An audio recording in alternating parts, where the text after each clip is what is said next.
अपने मन से हजारों योजनाएं बनाते हैं, हजारों सपने सजाते हैं, पर अंत में वही घटित होता है जो प्रारब्ध की लिखावट है। ये प्रारब्ध कोई किताब का शब्द नहीं है, ये आपके हर सांस में छुपा हुआ सच है। इंसान सोचता है कि वह स्वतंत्र है, पर उसकी स्वतंत्रता भी नियति की डोर में बंधी हुई है। यही तो सबसे गहरा रहस्य है। हम जो सोचते हैं कि हम तय करते हैं, वास्तव में वह भी पहले से तय है।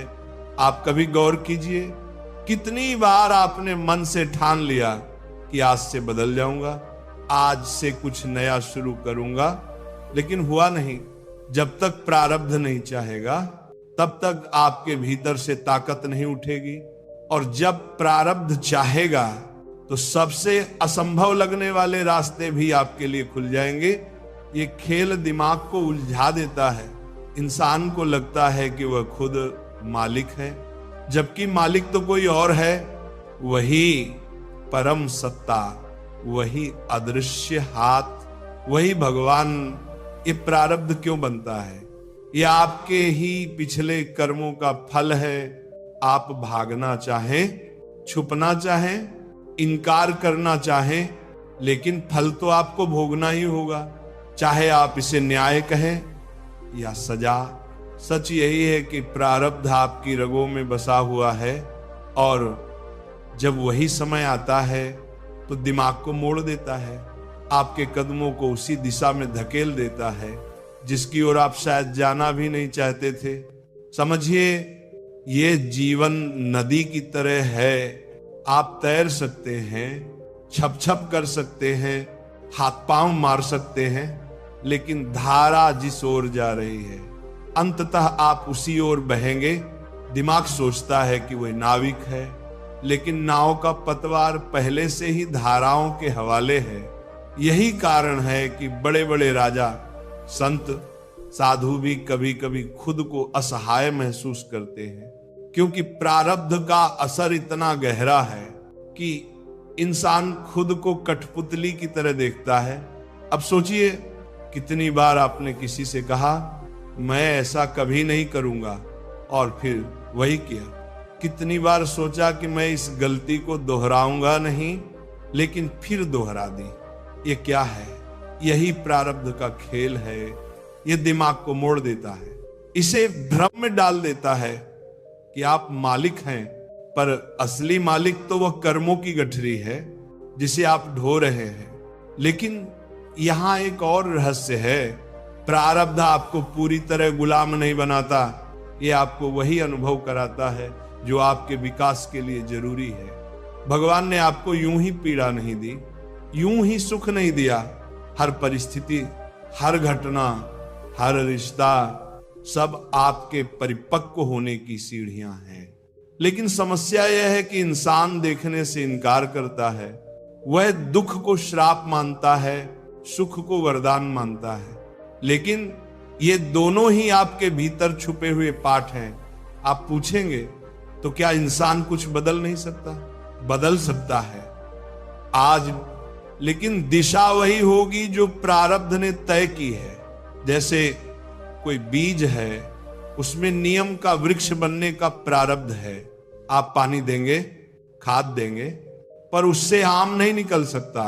आप ये नहीं बदल सकते कि वह नियम ही बनेगा, लेकिन आप ये बदल सकते हैं कि नियम कैसा होगा, कड़वा, सूखा, रोगी या हरा भरा छांव देने वाला है। यही अंतर है। आप प्रारब्ध की जाति नहीं बदल सकते, लेकिन आप उसके अनुभव का स्वाद बदल सकते हैं। अब सोचिए, आपका दिमाग क्यों बार बार उलझता है?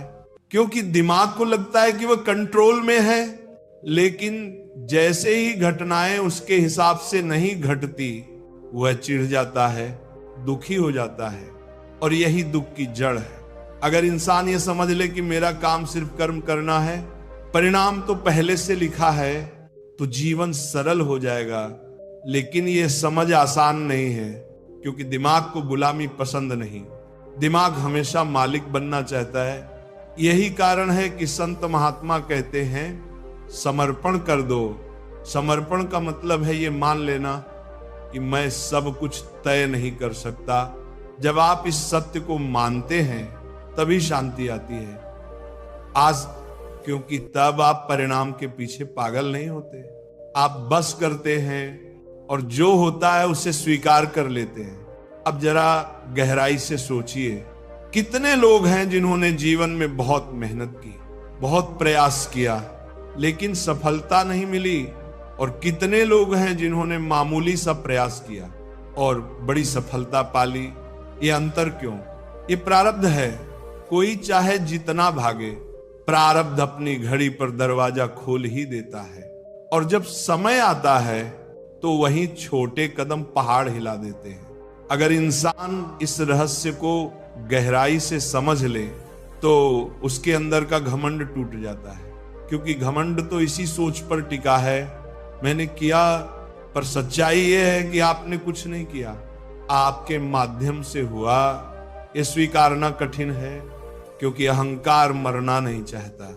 लेकिन जब आप मान लेते हैं कि असली खिलाड़ी प्रारब्ध और भगवान है, तब जीवन से शिकायत खत्म हो जाती है। दूसरी तरफ यही समझ इंसान को आलसी भी बना सकती है। कई लोग कहते हैं अगर सब पहले से तय है तो हमें कुछ करने की जरूरत ही क्या है। ये भ्रांति है। समझ लीजिए, आपके लिए तय है कि आपको अन्न मिलेगा, लेकिन यह भी तय है कि आपको हल चलाना होगा। अगर आप आलस करेंगे तो भूखे भी रह सकते हैं। प्रारब्ध रास्ता तय करता है, लेकिन चलना आपको ही पड़ता है। यही कारण है कि शास्त्र कहते हैं कर्म ही धर्म है। अब आप एक पल ठहर कर सोचिए, अगर आज आपका जीवन वैसा नहीं है जैसा आप चाहते हैं, तो ये आपके पिछले कर्मों की लिखावट है। गुस्सा मत कीजिए, दुखी मत होइए, इसे समझिए कि ये भी बीत जाएगा। जब समय बदलेगा तो परिस्थितियां भी पलट जाएंगी, और जब तक समय नहीं बदलता तब तक संघर्ष आपको मजबूत बनाएगा। इसीलिए मेरे प्रिय साथियों, जो भी हो रहा है उसे शांति से स्वीकार कीजिए, क्योंकि वही आपके लिए जरूरी है। हर आंसू, हर मुस्कान, हर ठोकर, सब आपको उस दिशा में ले जा रहे हैं जहां भगवान आपको पहुंचाना चाहते हैं। आप अपनी अक्ल से चाहे लाख सोच लीजिए, लेकिन अंतिम निर्णय वही करेगा। और जब यह सच आपको अंदर तक समझ आ जाएगा, तब आप दुखी नहीं रहेंगे। जीवन की सबसे बड़ी भूल यही है कि इंसान सोचता है मैं चुन रहा हूं, जबकि सच यह है कि चुने जाने वाला रास्ता पहले से ही निश्चित है। आपको बस यह भ्रम दिया गया है कि आप चुन रहे हैं। इसी को तो संत लोग माया कहते हैं। ये भ्रम इतना ताकतवर है कि आप हर पल अपने ही दिमाग से लड़ते रहते हैं, यह करूं या वह करूं, लेकिन अंत में होता वही है जो होना है।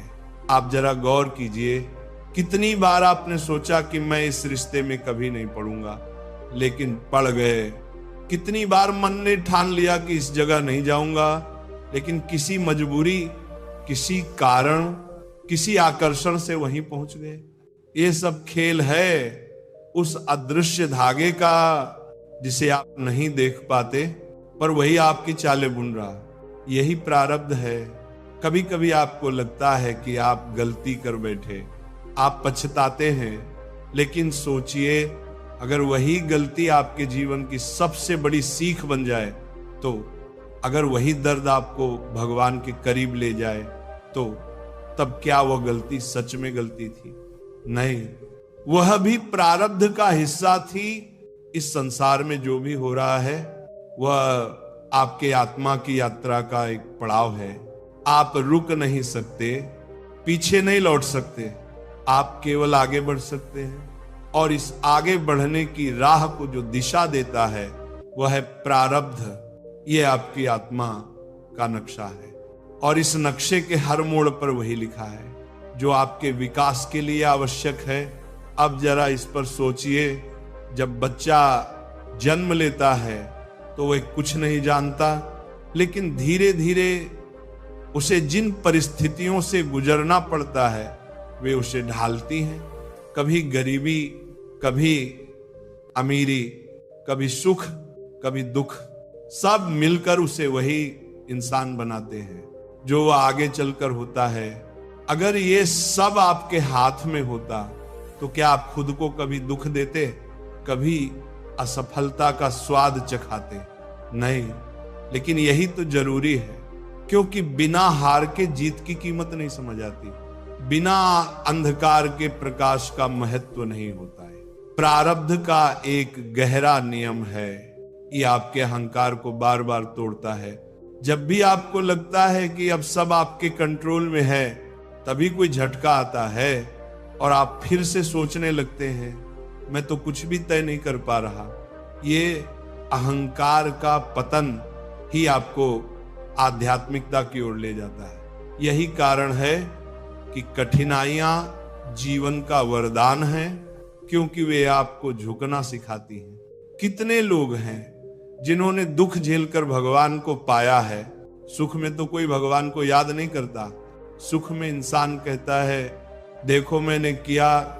ये दुख ही है जो आपको बार बार याद दिलाता है तुम अकेले कुछ नहीं कर सकते। दुख आपको ईश्वर की ओर धकेलता है। ये प्रारब्ध का सबसे सुंदर खेल है, आपको तोड़कर फिर जोड़ने का। आप सोचते होंगे कि अगर सब पहले से लिखा है तो भगवान हमें क्यों सजा देते हैं?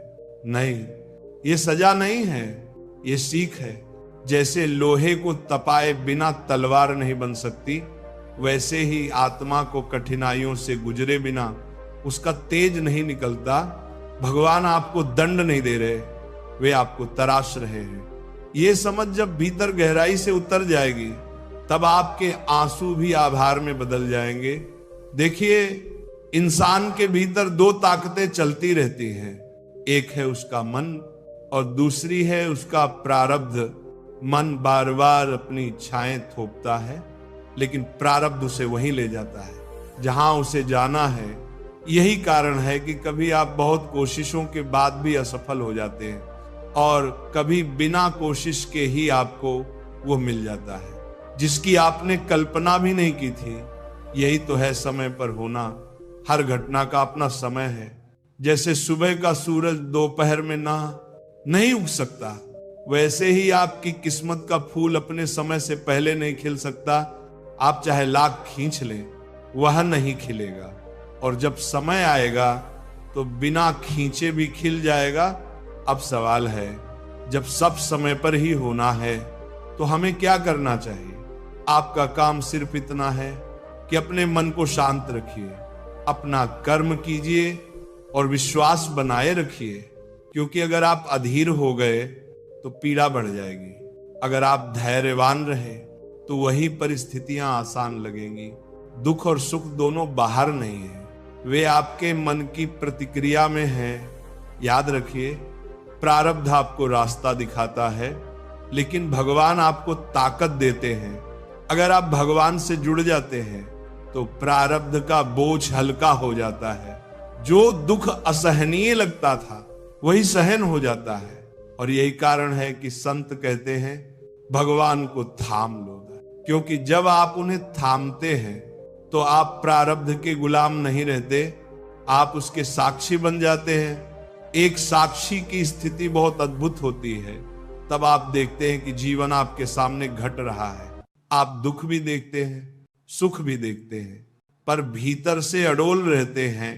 यही सच्चा ध्यान है और यही वह अवस्था है जहां पहुंचकर इंसान कहता है, अब मुझे किसी चीज का डर नहीं है, क्योंकि जो हो रहा है वही होना चाहिए।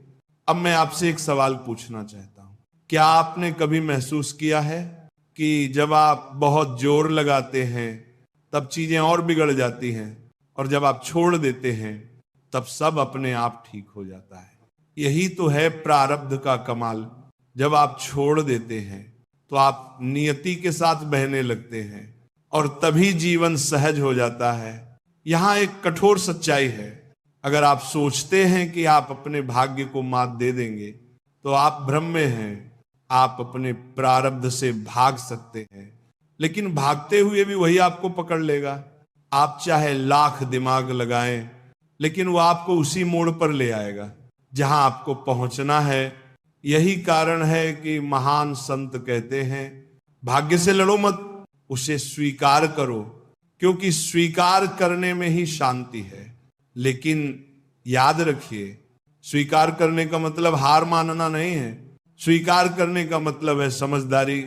जैसे एक समझदार इंसान नदी की धारा के विपरीत तैरने की कोशिश नहीं करता, बल्कि धारा के साथ बहकर अपने गंतव्य तक पहुंच जाता है।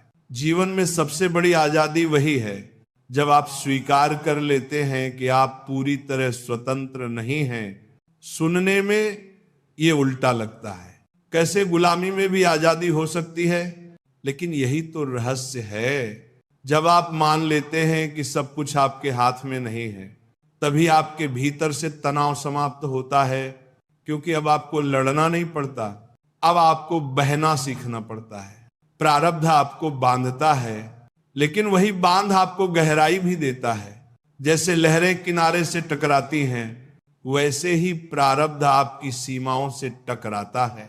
और जब आप टकराते हैं, तब आपके भीतर की चेतना जागती है। अगर ये टकराव ना हो तो इंसान सोया ही रह जाए।